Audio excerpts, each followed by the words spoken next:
More protests in Ferguson tonight. Police there wearing helmets and shields in the streets, but the demonstrations have been peaceful. This is in contrast to protests in the overnight hours where more than 70 people were arrested. Tonight's protests come on the heels of a second police-involved shooting, this one just miles away from where 18-year-old Michael Brown was killed. Robert Lyles has been monitoring the situation in Ferguson all night.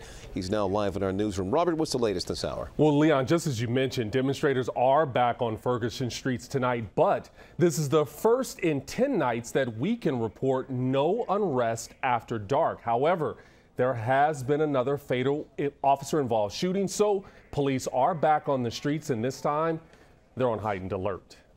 Hands up, don't shoot! Demonstrators took to St. Louis streets just 4 miles from the Michael Brown shooting scene. Officers there shot and killed a 23-year-old African-American man that police say pulled out a knife in what we described as an overhand grip and told the officer, shoot me now, kill me now.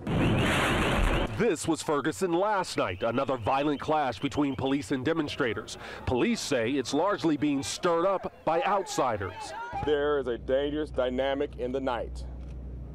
It allows a small number of violent agitators to hide in the crowd and then attempt to create chaos. But police information is getting muddy. The Highway Patrol listed 31 arrests from Monday's unrest. We now know 78 demonstrators are behind bars, nearly double police reports.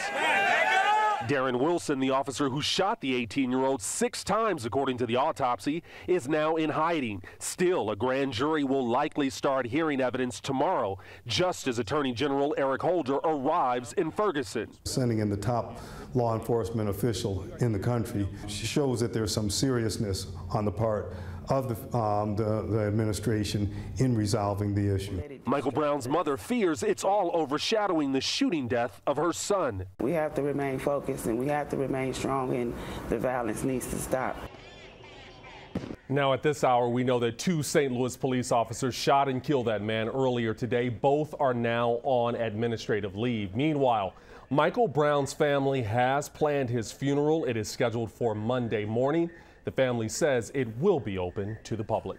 It's the latest live in the newsroom. I'm Robert Lyles, ABC 7 News. Robert, thank you. Meanwhile, a sight you may have missed during last night's Redskins game, and it was a show of support for protesters there in Ferguson.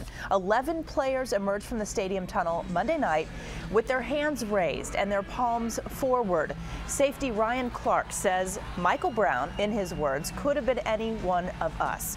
That could have been any one of our brothers, our cousins. And when you get the opportunity to make a statement and be more than a football player, it's good.